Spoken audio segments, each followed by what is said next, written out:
Alô, internauta do Super UFC, nós estamos aqui acompanhando aqui na casa do nosso querido amigo Willy Gonzer, que foi um dos grandes narradores que marcou realmente a história do Mineirão. Nós temos o prazer de conversar esse bate-papo legal aqui com ele. Ele vai nos contar a história sobre o seu convívio, o seu cotidiano, né, da época de Mineirão, das suas narrações marcantes. Então vamos começar esse bate-papo sem mais delongas. Willy, muito prazer, muito obrigado por estar recebendo a gente aqui em sua casa. Queria que você contasse pra gente como é que começou essa história sua no Mineirão, sua chegada na rádio, como é que foi isso pra você? Pois o Mineirão foi minha casa de trabalho durante muito tempo, né? Muitos anos. Até eu trabalhei 30 anos em Belo Horizonte. E claro que a maioria das minhas transmissões aconteceram em partidas do Mineirão. Há profissionais na área em Belo Horizonte que mais velhos do que eu, que conheceram quando o Mineirão estava em obras ainda, antes de ser uma realidade, né? Eu, por exemplo, no dia da inauguração do Mineirão, partida internacional, eu não estive. Mas logo depois, algumas semanas depois, eu fiz a minha primeira transmissão no Mineirão. E sempre o Mineirão nos trouxe aquela certeza de que era uma casa ideal para acomodar os grandes clubes e grande torcida no futebol de Minas Gerais, que coisa que significa um detalhe muito importante, uma arma até na hora da competição. A gente vivia isso, tem gente que diz que literalmente o Mineirão treme na hora dos grandes jogos, na vibração das grandes torcidas, e isso tudo nos acompanha. Nos transmite também uma quase obrigatoriedade de ser vibrante na hora da transmissão, de poder botar a emoção para fora. Willy, eu queria que você contasse para os nossos internautas qual foi o momento mais importante, mais marcante para você no Mineirão. Foram várias. Por exemplo, o Cruzeiro e Internacional, um placar de 5-4 o Cruzeiro, uma partida de 9 gols, sensacional, valendo pela Libertadores. O Inter tinha vencido o título na temporada anterior e na seguinte os dois disputaram a Libertadores e o Cruzeiro levou a melhor, tanto é que acabou sendo campeão naquele ano. E tinha vencido em Porto Alegre 2-0, ou logo em seguida venceu em Porto Alegre 2-0, com o famoso drible do Joãozinho em cima de Figueroa, né?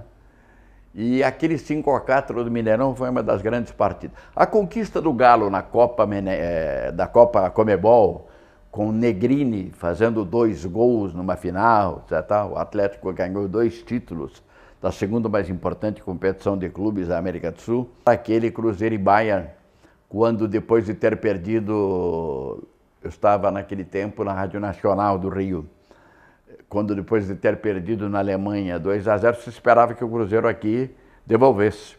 E os alemães com Beckenbauer à frente chegaram ao meio-dia do dia do jogo.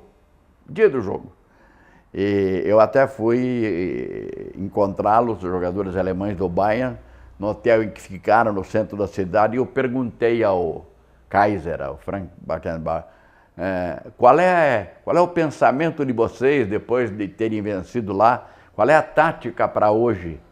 Ele me disse, a tática é cama. Estavam chegando ao meio-dia no dia do jogo, viajaram a noite inteira, cansadíssimos. E ainda conseguiram, o Cruzeiro dominou amplamente a partida, mas não conseguiu fazer gol, né?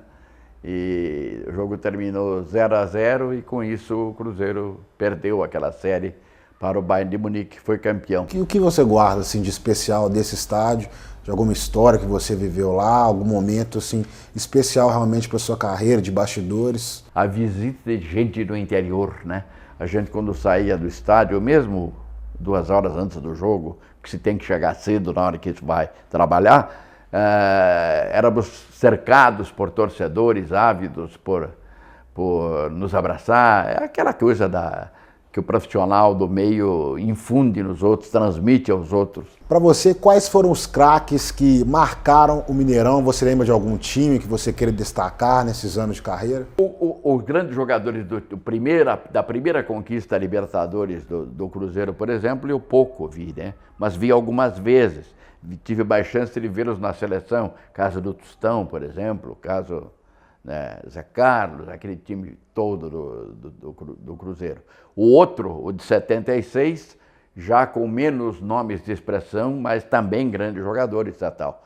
O Atlético com formações em que se destacavam 4 jogadores ao mesmo tempo da seleção brasileira, aquela de 82, aquela que tanto brilhou, que muita gente aponta como a melhor que já tivemos, embora não tivesse vencido o título, né?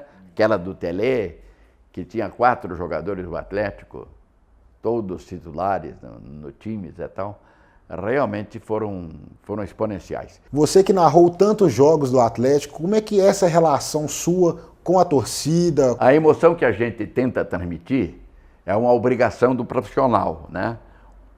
Mas às vezes ela, em alguns colegas, ela é criada, ela vem como a compreensão desse profissional de que se não tiver aquilo, o torcedor não vai gostar dele, o ouvinte. Então ele usa, e a gente muito boa, vários companheiros aí excelentes nesse particular. E há outros que preferem simplesmente deixar aflorar aquilo que vem naturalmente de dentro, que é o meu caso. Para encerrar essa entrevista, eu queria que você falasse o que representa o Mineirão na sua carreira. Foi o estádio do mundo onde mais eu trabalhei. Simples, né? Com 30 anos por aqui, mesmo que quando eu aqui chegasse, já tivesse 25 anos de rádio. Quando eu cheguei a Belo Horizonte, eu já tinha 25 anos de rádio. Tinha trabalhado em várias outras capitais, acompanhado outros clubes, mas com um período muito maior, que foram 30 anos em Belo Horizonte. Evidentemente que o Mineirão foi o palco maior do meu trabalho, 55 anos de carreira, dos quais o maior número de jogos aconteceu no Mineirão para que o meu trabalho fosse necessário. Eu sou Willy Gonzer, narrador de futebol, aposentado já hoje, viveu muitas emoções do Mineirão. O novo Mineirão está aí e eu espero que continue sendo palco de muito bom futebol. Aproveite, o Mineirão é nosso. Isso é internauta do Super FC, esse foi o bate-papo com o Willy Gonzer. Nós agradecemos muito a sua participação aqui, esperamos que você possa voltar, outras oportunidades também. Vamos continuar nessa série especial até a inauguração do Mineirão. Se Deus quiser, estaremos firmes lá, cobrindo e passando essa emoção ao torcedor que o Willy viveu, nós queremos passar para vocês também.